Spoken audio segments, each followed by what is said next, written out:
आज से 17वां भारतीय पत्रकारिता महोत्सव का आयोजन हो रहा है। स्टेट प्रेस क्लब की ओर से आयोजित समारोह में 20 राज्यों के 150 से ज्यादा जाने माने सीनियर पत्रकार यहां अपने विचार रखेंगे। इस समारोह में भारत एक्सप्रेस के सीएमडी और editor in chief Shri Upendra Rai भी शामिल हो रहे हैं। इंदौर जहां आज से 17वें भारतीय पत्रकारिता महोत्सव का आगाज हो रहा है, महोत्सव का आयोजन हो रहा है। स्टेट प्रेस क्लब की ओर से इस समारोह का आयोजन किया जा रहा है। इस समारोह में आपको बता दें 20 राज्यों के 150 से भी ज्यादा जाने माने सीनियर पत्रकार अपने विचार रखेंगे। समारोह में भारत एक्सप्रेस के सीएमडी और editor in chief Shri Upendra Rai भी शामिल हो रहे हैं। तस्वीरें इंदौर से आपके टीवी स्क्रीन पर, जहां पहुंचने पर भारत एक्सप्रेस के सीएमडी और editor in chief Shri Upendra Rai का जबरदस्त स्वागत किया गया। 17वां भारतीय पत्रकारिता महोत्सव एक सफल लोकतंत्र में पत्रकारिता की उतनी ही जरूरत है जितनी कि सरकार की, पुलिस की और अन्य व्यवस्थाओं की। लोकतंत्र के चौथे स्तंभ के रूप में देखा जाता है पत्रकारिता को। इंदौर में 17वें भारतीय पत्रकारिता महोत्सव का आयोजन हो रहा है। स्टेट प्रेस क्लब की ओर से इस आयोजन को कराया जा रहा है। इस समारोह में आपको बता दें 20 राज्यों के 150 से भी ज्यादा जाने माने पत्रकार अपने विचार रखेंगे। भारत एक्सप्रेस के सीएमडी और editor in chief Shri Upendra Rai भी इस समारोह में मौजूद हैं। इंदौर पहुंचने पर श्री उपेंद्र राय का जबरदस्त स्वागत किया गया। तस्वीरें आपके टीवी स्क्रीन पर।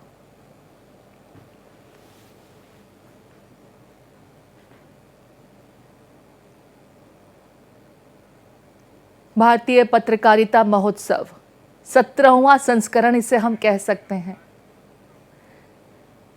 इस कार्यक्रम में आपको बता दें कई जानी मानी हस्तियां शिरकत कर रही हैं। 150 से ज्यादा वरिष्ठ पत्रकार इस कार्यक्रम में अपने विचार रखेंगे। आप बीजेपी के प्रवक्ता सुधांशु त्रिवेदी को भी देख रहे हैं।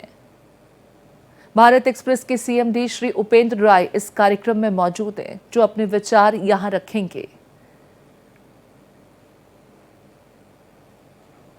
लोकतंत्र के चौथे स्तंभ के रूप में पत्रकारिता को देखा जाता है।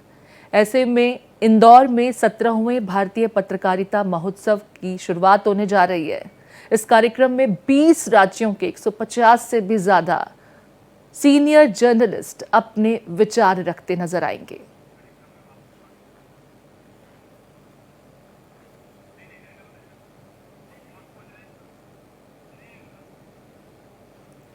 भारत एक्सप्रेस के सीएमडी श्री उपेंद्र राय इस समय मंच पर मौजूद हैं। State press club Madhya Pradesh द्वारा इस कार्यक्रम का आयोजन कराया जा रहा है। हर साल इस कार्यक्रम का आयोजन कराया जाता है। ये 17वां भारतीय पत्रकारिता महोत्सव, जिसमें 20 राज्यों के 150 से भी ज़्यादा वरिष्ठ पत्रकार अपने विचार रखेंगे। लोकतंत्र के लिए पत्रकारिता क्यों ज़रूरी है, बदलते परिवेश में पत्रकारिता किस तरीके से अपनी महत्ता साबित करती नजर आती है, ये तमाम बातें, तमाम विचार इस मंच से रखते नजर आएंगे वरिष्ठ पत्रकार। 150 से ज्यादा वरिष्ठ पत्रकार इस कार्यक्रम में अपने विचार रखेंगे। इंदौर से सीधी तस्वीरें आप अपनी टीवी स्क्रीन पर देख रहे हैं। और इस बार के इस पत्रकारिता महोत्सव का थीम, जोरदार करतल ध्वनि से सबसे पहले हम उनका स्वागत करें। और जैसे कि भारतीय संस्कृति में परंपरा है, मैं सभी अतिथियों से आग्रह करूंगा कि वे दीप प्रज्वलन कर भारतीय पत्रकारिता महोत्सव के 17वें संस्करण, 17वें सीजन का शुभारंभ करें। साथ ही अनुरोध करूंगा हमारे स्टेट प्रेस क्लब के अध्यक्ष श्री प्रवीण खारीवाल, भारतीय पत्रकारिता महोत्सव के संयोजक श्री सुदेश तिवारी जी, रचना जौहरी जी, भोपाल से श्री संजीव श्रीवास्तव जी, राजेंद्र वाघमारे जी, कि वे भी दीप प्रज्वलन में अपनी सहभागिता दें।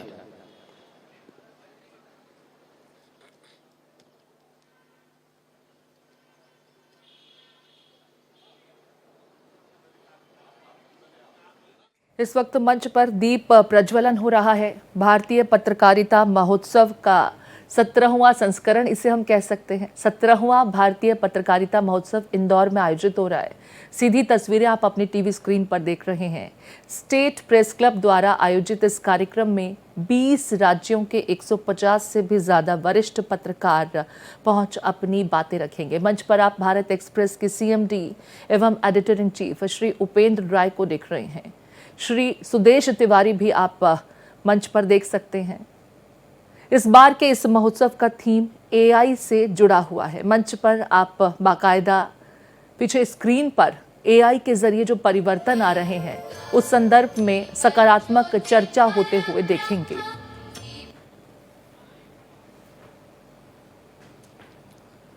अंधकार पर प्रकाश की विजय, नकारात्मकता पर सकारात्मकता की विजय के प्रतीक दीप प्रज्वलन के पश्चात अब बारी है हमारे महनीय अतिथियों के स्वागत की। मैं अनुरोध करूंगा स्टेट प्रेस क्लब के अध्यक्ष भाई श्री प्रवीण खारीवाल जी से कि वे डॉक्टर सुधांशु त्रिवेदी जी, राष्ट्रीय प्रवक्ता एवं राज्यसभा सांसद, का पुष्प गुच्छ से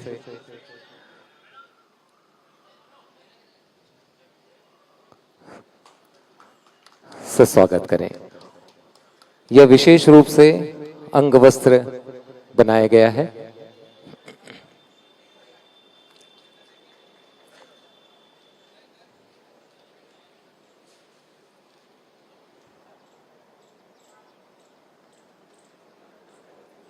लेके आना, स्मृति चिन्ह मत लेके आना।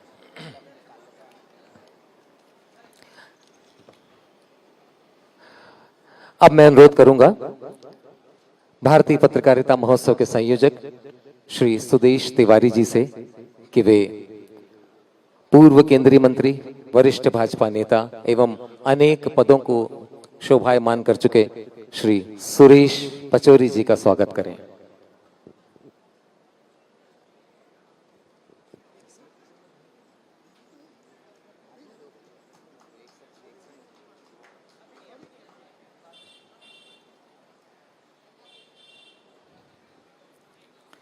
मैं अनुरोध करूंगा श्री संजीव श्रीवास्तव जी से कि वे सुरेश पचौरी जी को स्मृति चिन्ह प्रदान करें। संजीव श्रीवास्तव जी।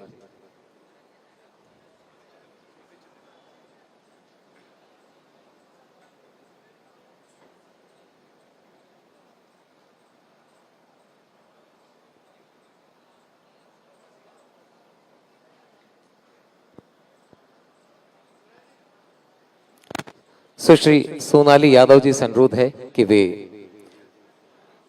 श्री आशीष उषा अग्रवाल, प्रदेश मीडिया प्रभारी, भाजपा का स्वागत करें।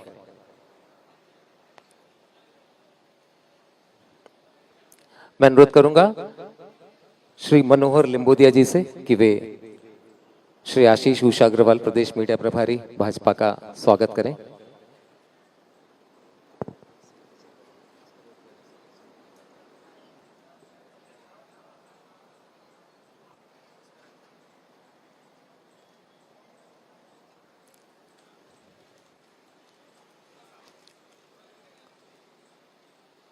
स्टेट प्रेस क्लब के सक्रिय युवा सचिव श्री आकाश चौकसे जी से अनुरोध है कि वे आशीष भाई को स्मृति चिन्ह प्रदान करें।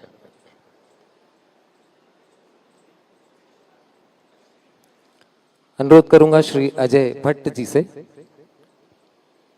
कि वे सीएमडी भारत एक्सप्रेस श्री उपेंद्र राय जी का पुष्पगुच्छ, अंग वस्त्र एवं भारतीय पत्रकारिता महोत्सव के विशेष बैच से स्वागत करें।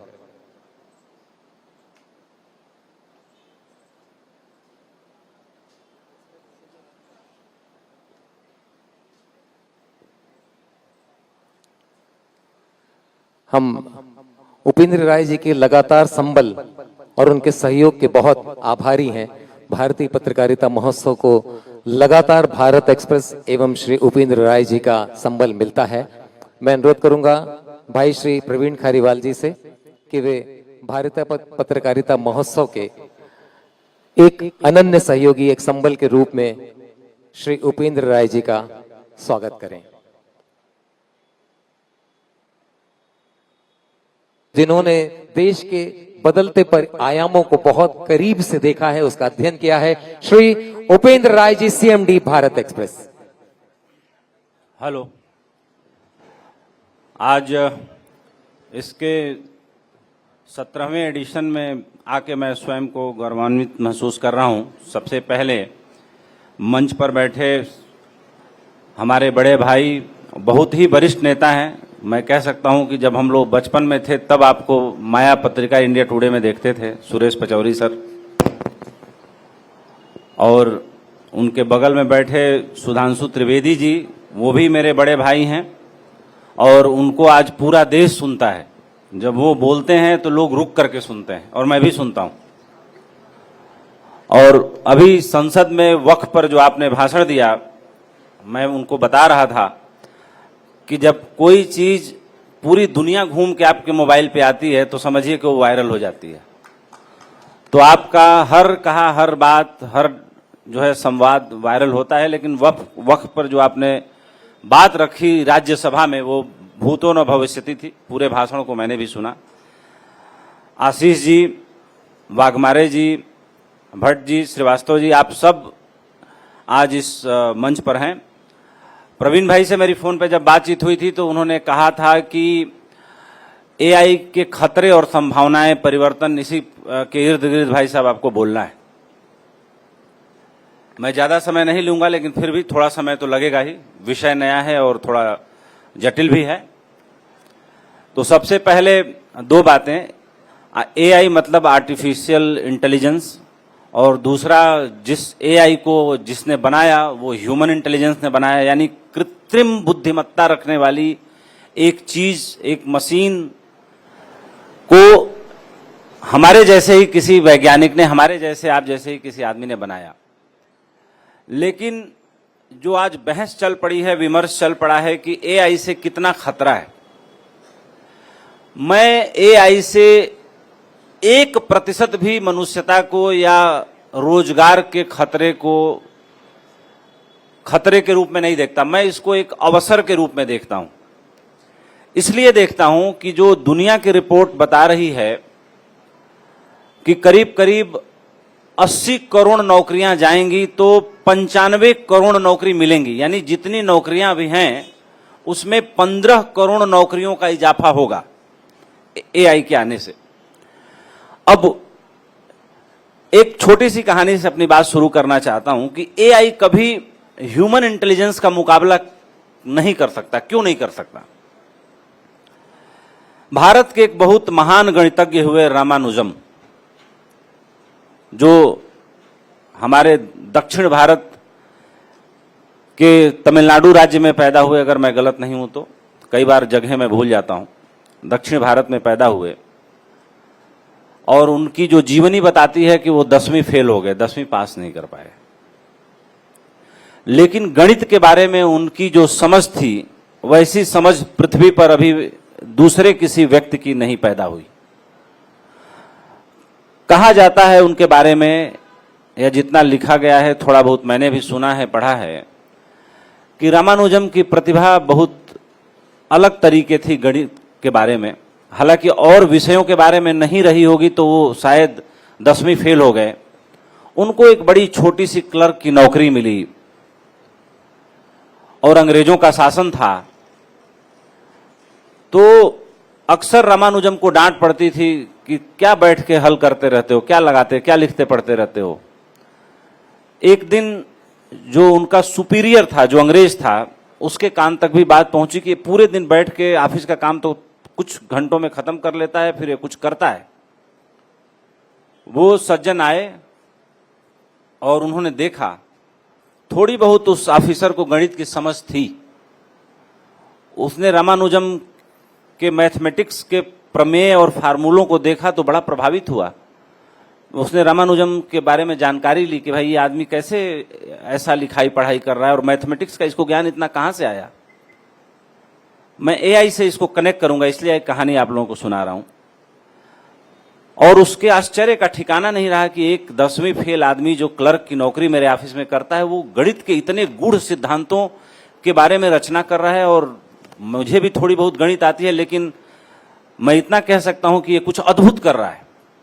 उस टाइम ऑक्सफोर्ड यूनिवर्सिटी में दुनिया के बहुत मशहूर गणितज्ञ थे प्रोफेसर हार्डी, और उस अंग्रेज अधिकारी ने करीब 300 गणित के दुरूह फार्मूलों को प्रोफेसर हार्डी के पास भेजा।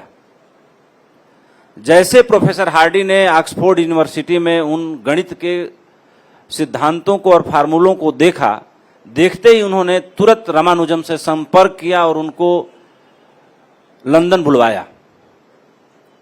हालांकि रामानुजम की मृत्यु 36 साल की उम्र में हो गई, ज्यादा जीवित नहीं रहे। और प्रोफेसर हार्डी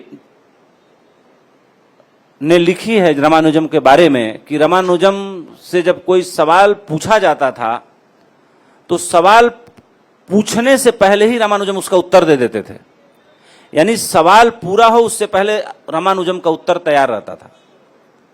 और हमारे यहां जो कहा जाता है कि जो तिलक लगाते वक्त हम सर पे हाथ रख लेते हैं, जो एक तीसरे नेत्र की बात की जाती है हमारे यहां, तो हमारे तीसरे नेत्र की जो संकल्पना है, जो गहरे ध्यान और कुंडलिनी और चक्र जागरण के बाद वो अवस्था मिलती है साधकों को, तो गणित के बारे में रामानुजम का कुछ ऐसा ही था कि जब गणित का कोई भी चीज, कोई भी सिद्धांत या कोई भी नया सवाल उनके पास आता था तो रामानुजम की पुतलियां थोड़ी ऊपर चढ़ जाती थी, आंख थोड़ा ऐसे ऊपर हो जाती है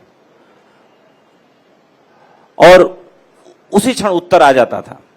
कहानी बताती है कि रामानुजम हॉस्पिटल में जब बीमार थे तो प्रोफेसर हार्डी उनको ढूंढने के लिए, मिलने के लिए आए। तो उन्होंने प्रोफेसर हार्डी के कार का नंबर देखा और उन्होंने बोला कि इस पे ज्यामिति के 4 सिद्धांत बन सकते हैं। और प्रोफेसर हार्डी ने अपने किताब में लिखा है, और प्रोफेसर हार्डी अपनी जो वसीयत छोड़ के गए तो 28 साल लगे 3 सिद्धांतों को ढूंढने में। और उसके 28 साल बाद प्रोफेसर हार्डी ने अपने वसीयत में लिखा कि अगर रामानुजम ने कहा है कि इसके 4 ज्यामितीय निष्कर्ष निकल सकते हैं, प्रमेय बन सकते हैं मेरे कार के नंबर से, और इनको सिद्ध किया जा सकता है, तो ये गलत नहीं हो सकता, ये होगा ही। और उसके शोध के लिए वो अपनी वसीयत में जो लिख के गए थे, 28 साल बाद वो 4था सिद्धांत भी ढूंढा गया। मैं अब आता हूं आर्टिफिशियल इंटेलिजेंस पे।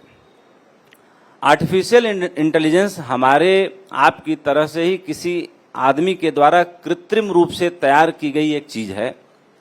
और मैं मानता हूं कि पत्रकारिता को कितना खतरा है। पत्रकारिता को खतरा नहीं, मैं तो सुविधा मानता हूं। लोगों को ये लगता है कि उसके आने से लोगों की नौकरियां जाएंगी। हो सकता है कि कुछ लोगों की नौकरियां जाएं, लेकिन टेलीप्रॉम्प्टर देख के जो पढ़ने वाले थोड़े बहुत जो पत्रकार हैं या जो एंकर्स हैं, हो सकता है कि उनकी नौकरियां जाएं। लेकिन जो कंटेंट से लवरेज है, जिसको कंटेंट की समझ है, जिसकी अपनी एक स्टाइल है, जिसकी बोलने की अपनी एक शैली है, ऐसे किसी भी व्यक्ति की नौकरी नहीं जानी। बल्कि ऐसे आदमी का एआई प्रोटोटाइप रोज तैयार होंगे और अलग अलग मंचों से आप महसूस करेंगे कि ये फलाने आदमी का प्रोटोटाइप एआई है जो तैयार किया गया है और जो आगे न्यूज को या खबर को प्रस्तुत कर रहा है। अब जैसे कुछ बातों से लोग डर रहे हैं।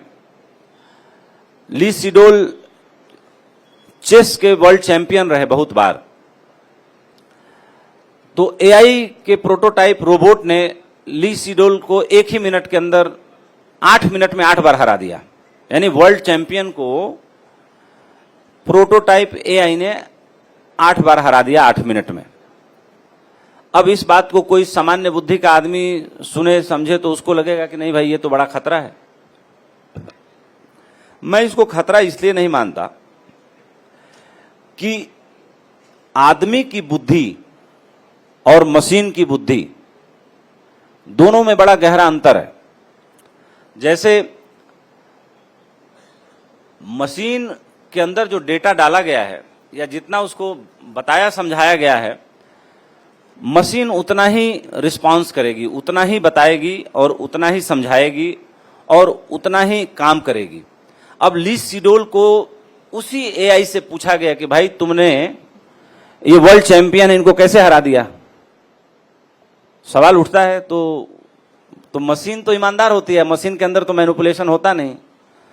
उसी रोबोट ने उत्तर दिया कि जिस दिन ये पहली बार अपनी जिंदगी में चेस खेलने के लिए बैठे थे और इनके माँ बाप ने वीडियो बनाया था, वो वीडियो उस वीडियो के सफर से लेके इनके वर्ल्ड चैंपियन होने तक के सफर का सारा कॉम्बिनेशन, परमुटेशन, सारा एल्गोरिदम मैंने अध्ययन कर लिया, जान लिया पल भर में। अब उसके बाद चूंकि मुझे कृत्रिम बुद्धिमत्ता दी गई है अलग एल्गोरिदम बनाने की, तेजी से खेलने की, और मैंने उस आधार पर इनको हरा दिया। तो ये है कि अगर हम मशीन से लड़ेंगे या ये कोशिश करेंगे कि हम रोबोट के बराबर काम कर पाए, अगर ये हमारा कंपटीशन होगा तो उस कंपटीशन में हम बार बार हारेंगे। और उस हारने को मैं हारना इसलिए नहीं कहता क्योंकि कंपटीशन करना ही मूर्खता है, कंपटीशन करने की जरूरत ही नहीं। ठीक है, एक अच्छी सुविधा, एक अच्छी चीज हमारे हाथ में है और उस चीज को हम अच्छे से एंजॉय कर रहे हैं। अभी किसी एक जगह पे मैं बोलने गया था तो मैंने कहा कि भाई ये परमात्मा की बनाई सत्ता है। एक कहानी महर्षि रमन की भी मुझे याद आ रही है, मैं जरूर आप लोगों को सुनाऊंगा कि मशीन, कंप्यूटर, एआई या सुपर एआई आ जाए। जैसे पहले कंप्यूटर आया था तो सुपर कंप्यूटर आया, मशीन आई तो उसके बाद और बेहतर मशीनें आई, पहले मोबाइल आए तो बड़े बड़े आए, फिर जो है फ्लॉपी आई, फिर बीटा टेप, हम लोग जब पत्रकारिता शुरू किए थे तो बड़ा बड़ा होता था, फिर डीबी आया, फिर मिनी डीबी आया, फिर अब हमारे भारत एक्सप्रेस के भी कैमरामैन हैं यहाँ पे, उन्होंने छोटी सी चिप लगा रखी होगी जो इसमें 24 घंटे की रिकॉर्डिंग हो सकती है। तो टेक्नोलॉजी और सूक्ष्मतम रूप लेती जाएगी, लेकिन आदमी का विकल्प इसलिए नहीं हो सकता क्योंकि आदमी का विकल्प सिर्फ आदमी ही हो सकता है, मशीन नहीं हो सकती। मशीन आदमी से बेहतर काम कर सकती है, बेहतर सिलाई कर सकती है, बेहतर तरीके से जो उसको प्रोग्राम दिया गया है, जो उसको डेटा दिया गया है, उसको बेहतर तरीके से रिजल्ट ले आके दे सकती है। लेकिन कोई मशीन इस सीमा तक नहीं बन सकती कि वो आदमी बना दे। यानी अगर दूसरे शब्दों में कहूं तो कोई वैज्ञानिक ऐसी मशीन नहीं बना सकता कि जो हम सुबह नाश्ते में फल फ्रूट खाते हैं, दोपहर में दाल चावल खाते हैं, तो उस दाल चावल को खाने से खून बन जाए। जिस दिन ऐसी कोई मशीन आ जाएगी, मैं उस दिन अपने शब्द वापस ले लूंगा और मैं मान लूंगा कि ईश्वर की सत्ता हार गई और मशीनों की सत्ता और मशीन बनाने वालों की सत्ता जीत गई। तो जो एआई से खतरे हैं, वो खतरे हम हॉलीवुड की जो मूवीज देखते हैं, हमें वो ज्यादा डराते हैं, उनसे ज्यादा संदेश आता है हमारे मन में। जब प्रथम विश्व युद्ध हुआ था तब अमेरिका इतना डेवलप कर गया था, हालांकि अंग्रेजों का शासन था। अमेरिका 4 जुलाई 1776 को आजाद हो चुका था, लेकिन पूरी दुनिया में तब तक अंग्रेजों का शासन था, ब्रिटेन एम्पायर का पूरा शासन था। तो अमेरिका के मनोवैज्ञानिकों ने वहां के प्रेसिडेंट को सलाह दी कि हमें अपने सॉफ्ट पावर को बढ़ाना चाहिए, और सॉफ्ट पावर को बढ़ाने के लिए बेहद जरूरी है कि हम अपनी फिल्मों के जरिए, अपने कल्चर के जरिए, अपने संस्कृति के जरिए दुनिया भर में ये बताएं कि अमेरिका कहां पहुंच चुका है। तो उस टाइम ये विचार बना कि नहीं, ये असली समय नहीं है। क्यों? क्योंकि पूरी दुनिया में ब्रिटिश एम्पायर का राज है, जिनके राज में सूरज नहीं डूबता। अब ऐसे वक्त में हम ये काम करेंगे तो हमें मुंह की भी खानी पड़ सकती है। तो जब सेकेंड वर्ल्ड वार हुआ तो सेकेंड वर्ल्ड वार तक आते आते अमेरिका ने पूरी दुनिया को बता दिया कि हम इस पूरी पृथ्वी के सबसे ताकतवर देश हैं, और हमारे इर्द गिर्द ही पूरी दुनिया की राजनीति या पूरी दुनिया का जो ध्रुवीकरण है वो हमारे इर्द गिर्द ही होता है। और वो संभव कैसे हुआ? संभव बेशक टेक्नोलॉजी से हुआ, संभव बेशक उनके वैज्ञानिक सोच के कारण हुआ। और मैं ये मानता हूं कि भारत में एक धारणा ने बड़ा नुकसान किया है कि भाई रुपया पैसा सब मोह माया है, और इसी मोह माया के कारण जो है हमारे अंदर कहीं ना कहीं मन में एक आधा अधूरापन रहता है। हमारा युवा होते हुए भी बहुत जल्दी सन्यासी होना चाहता है, बहुत जल्दी भागना चाहता है, बहुत जल्दी अपनी जिम्मेदारियों से मुंह मोड़ता है। मेरा यह कहना है कि जिस तरीके से पूरी दुनिया में साम्यवाद का लगभग खात्मा हुआ और अमेरिका में जो कैपिटलिज्म था, पूंजीवाद था, वो जीता, और भारत में जो तरक्की होनी चाहिए थी वो तरक्की की रफ्तार बहुत धीमे पड़ गई, और हम इतने वैज्ञानिक देश रहते हुए भी हमने विज्ञान से मुंह मोड़ लिया, हमने अंधविश्वास से अपना गहरा नाता जोड़ा। मैं अपने देश की आलोचना नहीं कर रहा हूं, लेकिन आलोचना भी होनी चाहिए जब अच्छे श्रोता हो, अच्छे लोग हो। तो एक एग्जाम्पल दूंगा। 1986 तक भारत की इकोनॉमी $1 ट्रिलियन की थी पूरे देश की, और इतनी ही चाइना की भी थी। लेकिन ऐसा क्या हुआ कि 1986 से आज चाइना $20 ट्रिलियन की इकोनॉमी है और हम अभी $4 ट्रिलियन की इकोनॉमी है, अभी 5 भी टच नहीं कर पाए हैं। तो कुछ तो बुनियादी भूल हुई होगी। क्या बुनियादी भूल हुई, उस पे मैं एक और एग्जाम्पल आप लोगों के सामने रखूंगा। जैसे एक सिद्धांत है कि 100 डिग्री पे पानी उबलने लगता है और भाप बन के उड़ने लगता है, ठीक उसी तरीके से एक अनकहा प्रकृति का सिद्धांत है 5% का। जब चाइना के साथ साउथ कोरिया का कोई छद्म वार हुआ, उसमें कुछ कोरियन सैनिक चीन के सैनिकों ने बंदी बनाया, और उसमें 5% सैनिकों को, जितने बंदी सैनिक थे, छांट के अलग किया गया, क्योंकि चीन के लोग जैसा चाह रहे थे वैसा वो कर नहीं रहे थे। बहुत गहरा विरोध था। जैसे कोई विरोध करे, आमरण अनशन पे बैठ जाए, खाना ना खाए, तो आप क्या कर लेंगे? आप मनाएंगे उसको कि भाई उसका आमरण अनशन टूटे, उसको खाना खिलाएं। तो चाइना के मनोवैज्ञानिकों ने सलाह दिया कि 5% जो इसमें सबसे बुद्धिमान और उपद्रवी दिमाग के लोग हैं, इनको अलग कर लो, बाकी 95% अपने आप जो कहेंगे मानेंगे। वो मानते ही हैं।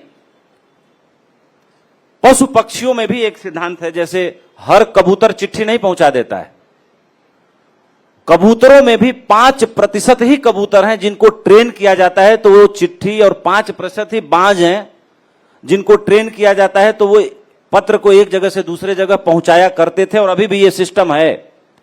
अभी भी कई फिल्में मैंने देखी हैं जिसमें, मुझे याद नहीं आ रहा है, किसी देश में कबूतर को सर्वश्रेष्ठ सेवा मेडल मिला सेना का, कि युद्ध के समय में उसने बहुत महत्वपूर्ण सूचना पहुंचाई थी, जिसके कारण उस देश की सरकार ने उस, जैसे हमारे यहां परमवीर चक्र मिलता है, वैसे उस कबूतर को वो मेडल दिया गया। कोई मूवी थी, मुझे ध्यान नहीं आ रहा है अभी।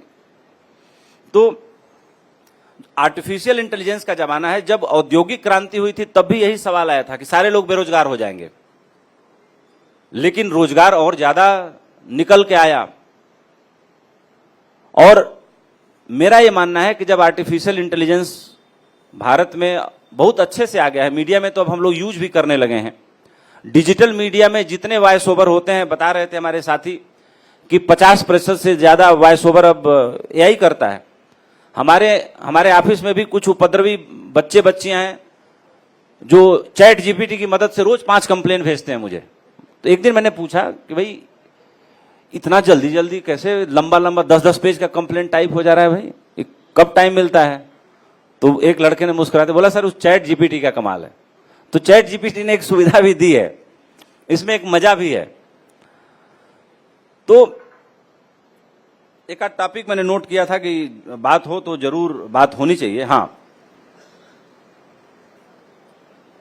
जैसे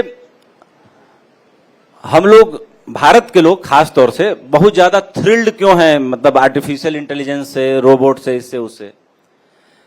तो मैं इस प्लेन में जब सुबह आ रहा था तो यही सोचते आ रहा था कि हमारा भी जीवन थोड़ा बहुत मशीन जैसा ही है भाई। 3 जगत है हमारे जीवन का। एक तो पशुओं का जगत है, जो वो पूरा पैदा हुए, जैसे वो पैदा हुए वैसे ही बड़े हुए, उनके अंदर कोई बौद्धिक विकास नहीं होता, वो पूरे पूरे ही हैं जितने हैं।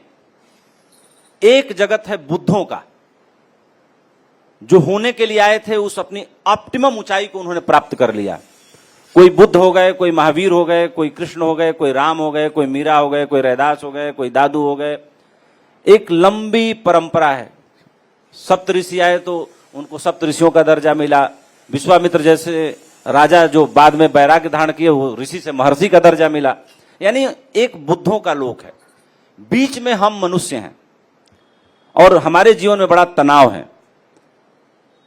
हम जो होना चाहते हैं अभी हैं नहीं, और जो होना चाहते हैं उसके लिए हम लगातार संघर्ष में हैं। तो जो है नहीं और जो होना चाहते हैं उसके बीच हम गहरे तनाव में फंसे हुए हैं।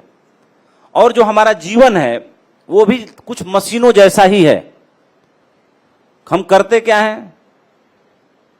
सुबह जगते हैं, नहाते धोते हैं, नाश्ता करते हैं, ऑफिस जाते हैं, काम करते हैं, काम करके आते हैं, खाना खाते हैं, थोड़ा टीवी देखते हैं, फिर सो जाते हैं।